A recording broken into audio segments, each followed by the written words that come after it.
Pouvez-vous trouver le secret caché dans cette scène? Et celui-ci?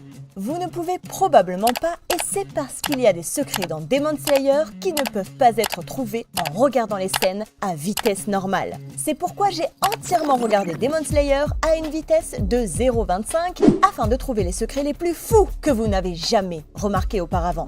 Par exemple, pendant l'arc du train de l'infini, lorsque Tanjiro est sur le point de tuer Enmu, il utilise une forme de souffle du soleil appelée paradis bleu. Et immédiatement après l'avoir utilisé, si vous regardez de près, vous remarquerez que le ciel devient bleu pendant quelques frames malgré le fait qu'il fasse nuit dehors. Ok, celui-ci était vraiment difficile à repérer, donc je ne vous en veux pas si vous ne l'avez pas remarqué. Mais pouvez-vous remarquer quelque chose de bizarre dans ces deux scènes? Après que Tanjiro ait terminé la sélection finale, deux des enfants de Kagaya étaient là pour le féliciter. L'un avec des cheveux blancs et l'autre avec des cheveux noirs. Cependant, si nous avançons jusqu'à l'épisode 22, les deux enfants ont maintenant les cheveux blancs. Est-ce une sorte d'erreur? Eh bien non. Il s'avère que Kagaya a en fait 5 enfants, et celui avec les cheveux noirs n'est tout simplement pas là à ce moment-là. Dans le 25e épisode de la saison 1, nous avons été présentés à Kanae Kocho, l'ancien pilier de la fleur. Si vous faites attention à son design, vous remarquerez peut-être que sa veste et sa barrette ont l'air étrangement familières. C'est parce qu'à l'heure actuelle, sa veste est portée par sa sœur Shinobu et sa barrette a été prise par Kanao. C'est vraiment adorable comment elles ont fait cela pour honorer sa mémoire. Et bien que ce soit assez triste, le suivant est complètement déchirant. Si vous faites attention aux tenues de tous les piliers, vous remarquerez qu'elles semblent toutes assez normales, sauf celle de Giyu, qui semble être faite de 2 vestes assemblées. Et c'est bien le cas. Vous voyez, cette moitié verte et jaune faisait initialement partie de la veste de Sabito. Et vous pouvez clairement le voir, la porter ici, tandis que l'autre moitié appartenait à la sœur de Giyu, Sutako. Ils sont tous les deux morts en protégeant Giyu, alors ils portent des parties de leur veste en hommage à eux. Pendant l'arc du train de l'infini, lorsque Tanjiro et les autres montent dans le train, si vous ralentissez un peu cette scène, vous pouvez voir cette fille. Remarquez-vous quelque chose de bizarre chez elle? C'est ça, elle ressemble exactement à Nezuko humaine. Exactement le même kimono, le même visage et les mêmes cheveux. Et bien que cela ne signifie probablement rien, c'est tellement cool quand vous le remarquez. Mais parfois les choses intéressantes ne sont même pas cachées dans les épisodes, mais dans les openings. Par exemple, dans le premier opening, à exactement 1 minute et 13 secondes, vous pouvez voir cet artwork cool de tous les piliers ensemble. Cependant, en fonction de l'épisode que vous regardez, cet écran peut être différent. Vous voyez dans l'ouverture de l'épisode 2, seul Giyu est visible, et les autres sont noircis puisqu'il est le seul pilier que nous avions rencontré à ce moment-là. Cela change plus tard dans l'épisode 20, lorsque Shinobu est révélé. Cela change encore dans l'épisode 22, et enfin dans l'épisode 23, tous les piliers sont révélés. Après que Tanjiro soit vaincu par Gyutaro pendant l'arc du quartier des plaisirs, Gyutaro commence à se moquer de Tanjiro et à l'appeler par toutes sortes de noms. Maintenant, si vous vous souvenez de ces noms et allez à l'épisode suivant où l'histoire de Gyutaro est révélée, vous remarquerez que ce sont exactement les mêmes mots que les autres enfants utilisés pour se moquer de lui. Vermine, imbécile, pleurnichard, lâche et bon à rien. Et si vous pensez que certains de ces scènes cachées étaient cool, vous n'avez encore rien vu car ce n'était que le premier niveau des secrets que je révélerai dans cette vidéo. Et avec chaque niveau, les moments cachés deviendront de plus en plus difficiles à trouver. Comme celui-ci, lorsque ce gars était à l'intérieur de l'âme de Tanjiro, nous pouvons voir quelques-unes de ces choses spirituelles le guider. Si vous les comptez, vous remarquerez qu'il y en a 6 au total, et elles représentent très probablement les âmes de la famille décédée de Tanjiro. Mère, père et 4 frères et sœurs. Mais avez-vous déjà remarqué ce petit détail pendant le combat de Tanjiro contre Daki? Dans l'épisode 6 de l'arc du quartier des plaisirs, Tanjiro coupe l'une des jambes de Daki. Cependant, lorsqu'elle la régénère, ses vêtements se régénèrent aussi avec elle. Cela devient encore plus étrange quand vous réalisez que seulement quelques minutes plus tard, Nezuko ne pouvait pas régénérer ses vêtements. Alors, était-ce juste une erreur? Eh bien peut-être, mais beaucoup de fans croient aussi que les vêtements de Daki sont faits de sa chair, et c'est pourquoi ils se régénèrent toujours. Et pendant que nous parlons du quartier des plaisirs, vous vous souvenez de cette scène où Daki voit le reflet de Yoriichi dans Tanjiro? Ici, les yeux de Yoriichi sont complètement blancs pour souligner à quel point il était effrayant pour les démons. Et immédiatement après la fin de cette scène, pendant littéralement 1 seconde, vous pouvez voir que les yeux de Tanjiro sont également devenus blancs. En regardant l'épisode au ralenti, j'ai commencé à remarquer que certains pourfendeurs de démons ont des sortes de caractères écrits sur leur lame. Après avoir fait plus attention, j'ai réalisé que seuls les piliers avaient cette gravure sur leurs armes. Alors, que disent-elles? Eh bien, elles disent toutes « destructeur de démons ». Et cette gravure est quelque chose que tout le monde obtient lorsqu'il est promu au rang de pilier. Ok, celui-là n'était pas si difficile à remarquer, mais je parie que beaucoup d'entre vous ont complètement manqué ce petit truc dans l'épisode 14. Alors que Tanjiro et Zenitsu s'amusent à l'intérieur de la maison des Glycines, pendant un très court moment, vous pouvez voir que le moineau de Zenitsu et le corbeau de Tanjiro sont debout sur le toit, probablement en train de surveiller au cas où des démons les trouveraient. Vous souvenez-vous de ces 3 personnes? Ce sont les propriétaires des 3 maisons que le trio infiltre pendant la 2e saison. Mais saviez-vous que nous les voyons en fait bien avant cela? Si vous faites vraiment attention à l'opening de cette saison, vous remarquerez que chacun de ces propriétaires est caché en arrière-plan. Avec cela, le 2e niveau de scène cachée est terminé, et bien que certaines d'entre elles aient été vraiment difficiles à repérer, vous n'avez encore rien vu, car ceux du 3e niveau vous laisseront absolument sans voix. Prenez celui-ci par exemple. Pendant la sélection finale, si vous ralentissez certaines des scènes où Tanjiro utilise son sabre, vous remarquerez que sa lame est bleue. Cependant, plus tard, nous apprenons que la couleur de la lame du soleil de Tanjiro devrait être noire. Alors pourquoi était-elle bleue ici? Eh bien, vous voyez, les lames du soleil ne changent de couleur que la première fois que quelqu'un les tient. Et étant donné que Tanjiro a utilisé l'une des anciennes lames d'Urokodaki pendant la sélection finale,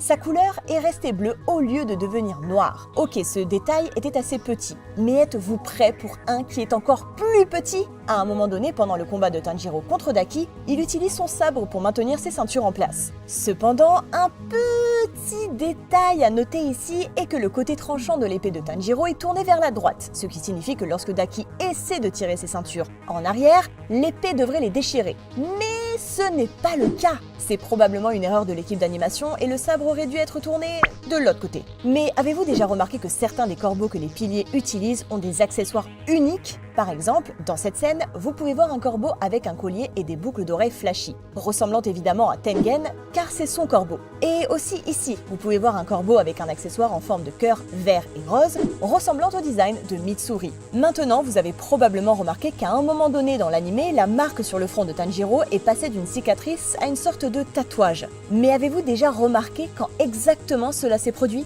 Eh bien, cela s'est en fait produit dès l'épisode 4, à exactement 18 minutes et 16 secondes de cet épisode. C'est la dernière fois que nous voyons la cicatrice de Tanjiro. Après cela, il est couvert de sang pour une raison quelconque et à la 11e seconde de l'épisode 6, son nouveau design est révélé pour la première fois. Bien que nous n'ayons pas beaucoup vu le pilier de la roche Gyomei dans l'anime jusqu'à présent, dans quelques scènes, vous pouvez voir que sa veste a des lettres japonaises dessus. Alors, que signifient ces lettres? Eh bien, les lettres disent Namu Amida Butsu, ce qui, lorsqu'il est traduit, signifie « Je m'en remets au Bouddha de la lumière et de la vie infinie ». C'est à peu près juste une incantation religieuse, et cela va bien avec la personnalité de Gyomei, étant donné qu'il prie tout le temps. Si vous regardez les mains de Tanjiro pendant l'épisode 1 de l'anime, vous remarquerez qu'elles ont l'air vraiment douces, sans aucune égratignure.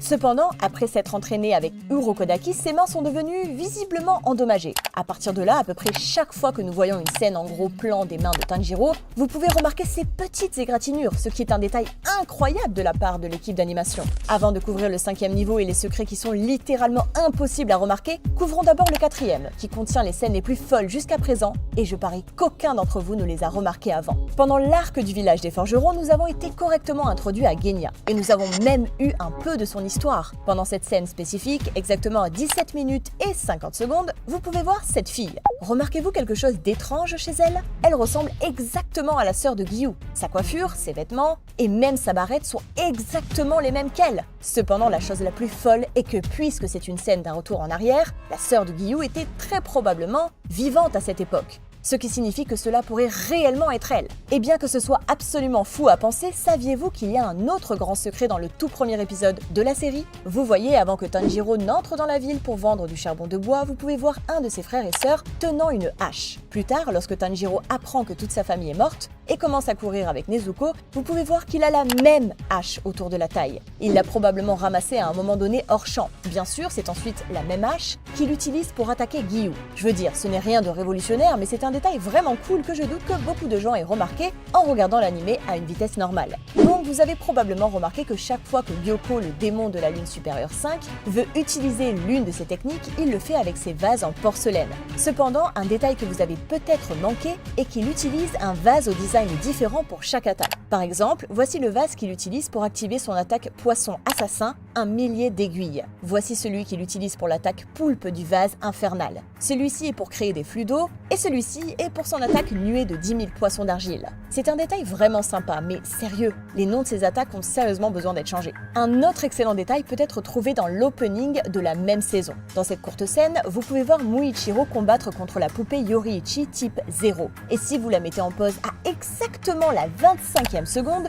vous pouvez voir que sa lame se casse. Mais pourquoi est-ce important? Eh bien, vous voyez dans l'animé, l'épée de Muichiro se casse hors champ pendant l'entraînement, donc je suppose que nous savons maintenant exactement comment cela s'est produit. L'un des démons les plus puissants que nous ayons vu jusqu'à présent dans la série est définitivement Zoakuten. C'est la dernière transformation de la Lune supérieure 4 et elle apparaît lorsque toutes les formes précédentes fusionnent ensemble. Ok, vous le saviez déjà. Cependant, une chose que vous avez manqué pour sûr est que les vêtements de Zoakuten sont une combinaison de vêtements de tous les démons qui ont fusionné en lui. Par exemple, ses manches sont les mêmes que celles d'Aizetsu. Ses choses violettes qui pendent derrière sa tête sont les mêmes que celles de la ceinture d'Urogi. Et ce genre de ceinture autour de ses jambes a le même motif que le kimono de Sekido. Mais vous êtes-vous déjà demandé ce que font Nezuko et Tanjiro pendant leur temps libre, quand ils ne combattent pas les démons? Eh bien, pendant cette scène où Muichiro vient réveiller Tanjiro, si vous regardez le sol à côté d'eux, vous verrez quelques papiers colorés et des origamis. Ils ont probablement fait des origamis ensemble avant d'aller se coucher. Et bien que cela puisse ne pas être aussi intéressant que certains des autres secrets,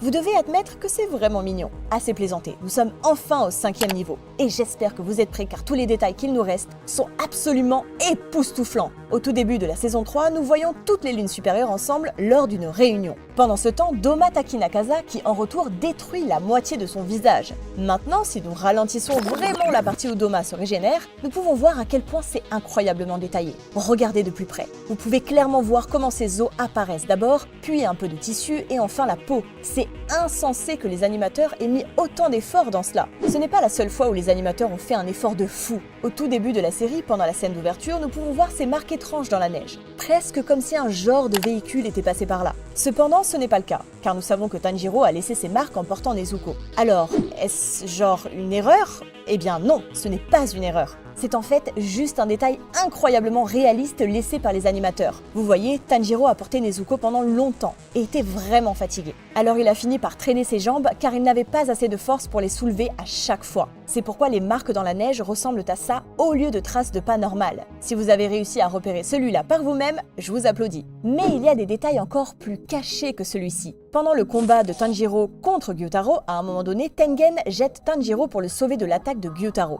Mais si vous passez cette scène vraiment au ralenti, vous remarquerez qu'il a en fait jeté en utilisant seulement 2 doigts. Cela a probablement été fait parce que Tengen tenait des armes dans ses 2 mains, donc il ne pouvait pas jeter Tanjiro autrement. C'est quand même une découverte intéressante. Cependant, pas aussi intéressante que celle-ci. Dans l'épisode 2, ici à exactement 15 minutes et 48 secondes, nous pouvons voir la maison d'Urokodaki.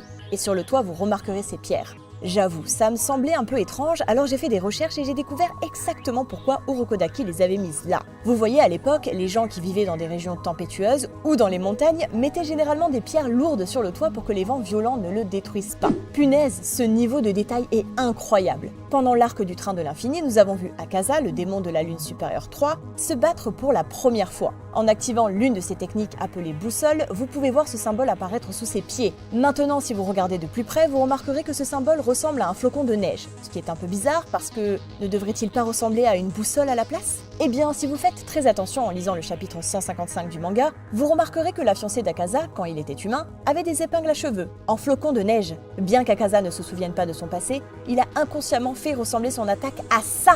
Mais vous êtes-vous déjà demandé ce qui se passerait si Tanjiro rencontrait un autre pilier pendant l'épisode 1? Quel type de style de souffle apprendrait-il et à quel point deviendrait-il fort? Eh bien, vous pouvez cliquer sur cette vidéo suivante où nous avons tout expliqué.